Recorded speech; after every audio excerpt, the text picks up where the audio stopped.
And that's the only home run I think he ever hit in his life. He was happy, huh? Oh, God, he never let me forget it either.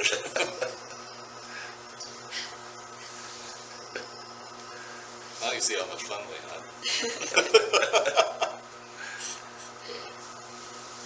Well, did you guys ever play during the county fair?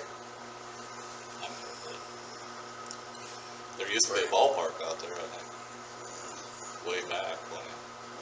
You did not play games during the Merritt County, Well, not during that. And there used to be a ballpark out at the county fair too, I think, way back in the late 30s and something. But I always played out here at Colonel Field, of course. Then the field was the other way. It went faced that way. It was all bird infield. Buffalo grass. Ask him why it was called Buffalo Colonel grass in Field. the outfield. Ask him why it was called Colonel Field. Why was it called Colonel Field? I found out why eventually. When they built the field the first time, they had a contest to name the field. Oh. And someone came up with that, and whatever committee it was, picked that name, and it's stuck ever Was it since. built? Was it originally a cornfield? It was built. Oh, yeah. It's a cornfield out there. Yeah. See, Earl Brandis talked about how. Who was it? Was it McHarg? Somebody gave him the land and said, "Well, clear out a place where you can play," and it must have been Colonel Field, the earliest. Yeah. But it was football field first, What? right? It was No. a football Homestead. field It's Was it always- maybe Homestead? It's always been a baseball field, and then they turned around and played football in the fall in the outfield. first. It was baseball first, Oh, I thought you because said it was otherwise, football field. well, the Patterson Field is where football was always, You don't even or Sandburg Do you remember Stadium, that? whatever you want to call it. Sandburg Field, that's what they said, I don't know what, Yeah. aware of it. I wasn't aware of it, but I just heard them call it that, What, Sandburg Field. yeah. Sandburg Field. oh, we had to pick Sandburg before every practice. Because when you got done, you had Sandburg. There was a lot of fields that way. Well, evidently there was some ball playing during fair time, because I found something in the Central City paper back in, I want to say 38 or 58, I can't remember. I was looking through some of the microfilm, and Marquette and somebody was were playing, and they called it the Fair Series. That's before my time, I think. But maybe that was Hamilton. I mean, they could have been doing it out here, but that had been Yeah, earlier on. but they did it clear up when Len was still playing at Spalding at the Greeley County Fair. And that was a big portion of their entertainment, County was ball games. tournament more or less at the fair. Other than just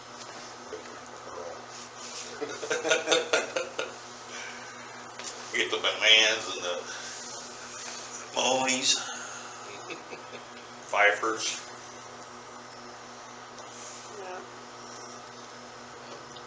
Which brings one of the segments that she's doing is, it's a family thing.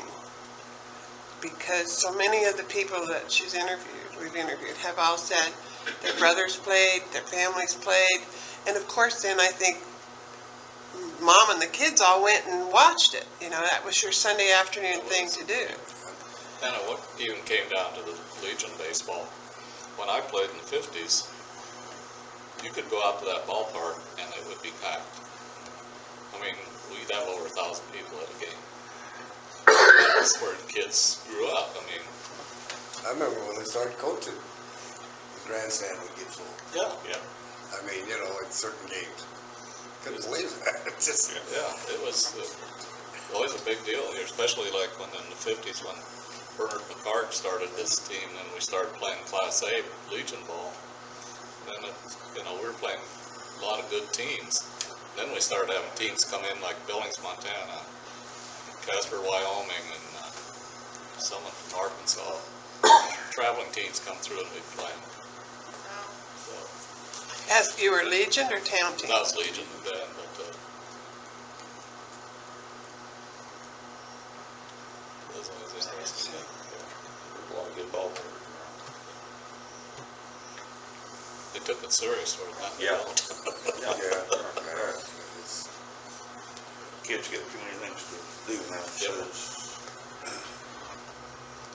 And there's been some, over the last couple of years, they've been talking about trying to get a town team here again, but Evidently, there's a push for that again. there has been, because we got 3 or 4 playing over the Roarstown team right now. Grand Island must have been pushing about, in 2011, there was some Yeah, big, they're trying to get a league, and then there's actually a state playoff now. now Norm Manstead has a very interesting theory about this, the depth of town team ball. He said these guys came back from World War II, and they had been playing baseball in the service as recreation, and whatnot, and before that time, there was some ball, but a lot of it was pretty elite, clear back in the early 1900s or the late 18. And it was the wealthier people who played it. But then these guys came back from World War II, and they wanted to play after they got out. Some of them missed their opportunity to go to college. They wanted to just get in and start working and whatnot. They still wanted to play. So they got a lot of more interest in these town teams. Well, according to Norm's theory, they played and they played and they had a great time and they started getting older. And so then they couldn't quite play baseball as good as they used to. So then they started playing fast pitch. And fast pitch kind of came in and took some of that opportunities for those guys to play. And then they got too old for fast pitch, so then they brought in slow pitch. Now that's his idea of it. And there's probably some merit in it.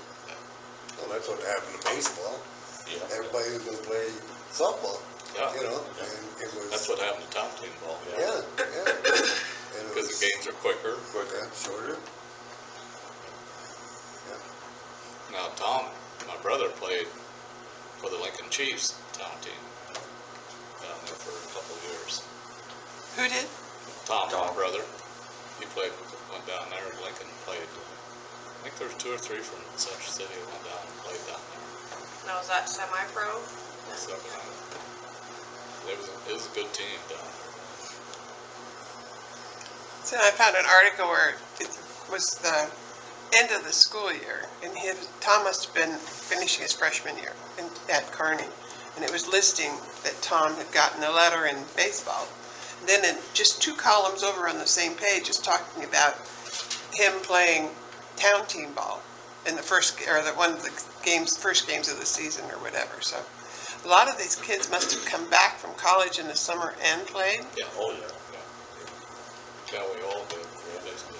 Everybody came back to work, but yet they wanted to play baseball and stuff. That was their Back recreation. here, when there were jobs around here in the summertime. Of course, the alfalfa plant was going, and that employed a lot of people.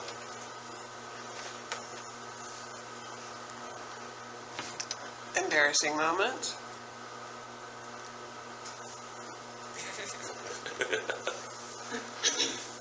Well, the worst one was getting those 3 home runs hit off me, one after another.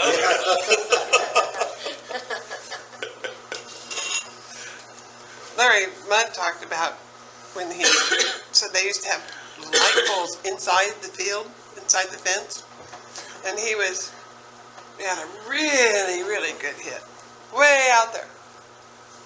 What are the odds? It hit the pole and bounced inside, so he didn't get his home run. Well, not too much later than that, he was playing in Grand Island, and another pole inside hit the pole, and how did that happen? He made it to third. He made it to third. He made it to third, but he missed second base, so they Umpire called him said- out. They ended up calling him out at second base. So he said that was the longest single he had ever had to run. With this Larry Munn, Yeah. Larry Mudd, yeah. yeah, because I played with him. Him and I went together to Genoa. I got $10 for pitching, he got 5 for catching. Yeah, he hit the top of the light pole in center field, and of course, this is in Legion Bowl, this wasn't Tom. Yeah, I think the one in Grand Island he said was Legion. It hit Or the were top, both of them? bounced right straight back in, and I knew he didn't, he got put out. Then there was one other time, I don't know what he's talking about, he got a whole bunch of hits. He felt like Mickey Mantle. It's the only time he ever got that many good hits or whatever. Well, if Larry ever hit one to center field, is a miracle, because he had the quickest wrists I've ever seen. always pulled everything down third baseline. So it had to have been a pretty fast pitcher for him to put it in center field. He did. So who are some of the best players that you remember of all the players around the other teams and whatnot? Who stands out? In the town team, I played against Tom Ernst. He pitched all 4 years at Nebraska. Who did? Tom Ernst out of Columbus. And then Gene Torzon from Columbus. Two of the Tismer boys were really good out of Grand Island that I played against. Did they go on and play any more? Well, Carl Tismer's still coaching football at Hastings, St. Cecilia. He was really a good athlete. Bob, his brother, was probably a little better in baseball. Those were some of them that were good. And then we had our old locals, you know, we had some really good ball players here in the 50s and early 60s. You know, Ronnie Gillum, Gene Pohl, Orvis Larson, all of those guys. You know, Bob Kuhn, he played a long time. You know. Yeah, he's always been going to get us some ideas and some thoughts he never has yet. He still wears them. They should be coming back here before too long. Bob, everybody tells me that Bob Betts was very good. Until he lost his eye. I think he got hit in the eye with baseball. That's for Yeah, he lost. Is he the one that lost his eye? It just came. He was standing by the dugout or something. I don't know how it happened. I just remember the story about it. Bob was really quick and fast. So was Mike Harris. Those guys, they love baseball. I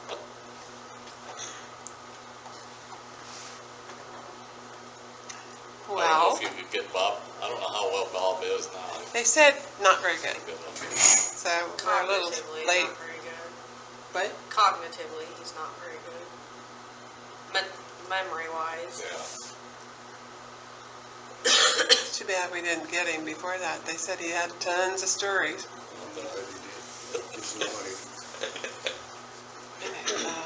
Mike Reeves brought in a picture, an article about his uncle and his dad both playing, and it mentioned 3 different names. They played under 3 different Central City town teams.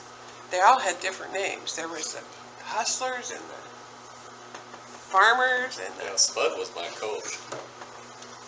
And I played town team for the Colonels out of there. Yeah. So. There's again that family thing, Yeah. you know. Yeah, they all went to the games. Oh, yeah. The whole family would go, and it was just family afternoon. That's basically what it is. You didn't have TV to sit home and watch. Did you ever hear any girls' teams? Women's teams? Larry Phelps brought in a picture of his sister with a bunch of women that played baseball in the 30s. And they just kind of did pickup games wherever they could. And I don't know if they played men's teams or women's teams or what, but they posed for a picture together. And around Pierce Chapel, somewhere off that way. But mostly it was during World War II, and that kind of the League of Their Own kind of thing kind of came out for women, right?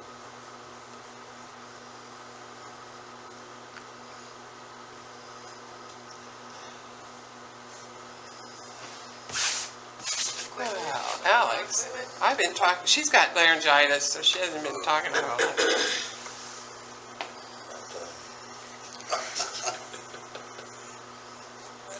Any stories about your uniforms?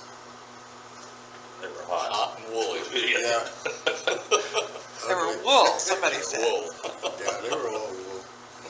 We finally did get regular, normal.